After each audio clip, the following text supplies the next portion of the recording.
Ano pong alam niyo nila kung nagawa po itong balon ni Lolo? Bukal.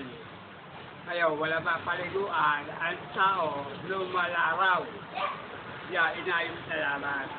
Hindi pa tayo tao, pareho. Ngayon, pag nagsisimba dyan, nainitan siya, maliligo. Ano po yung mga sakit na napagaling na po niyan ng balon? Maraming sakit sa rayuma, yung mga lipot-lipot, tema. Hindi natin masabi, maraming ko dyan, mga diboto. May mga dayuhan na po bang... Marami. Kung taga-taga saan.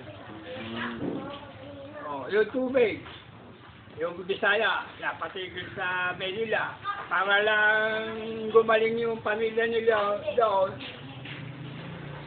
kukuha ng tubig dito. Sa mga gagaling sa kanila. Kung hindi nakakagaling yan, wala na pupunta rito. Kaya sagrado. Sagrado po yan.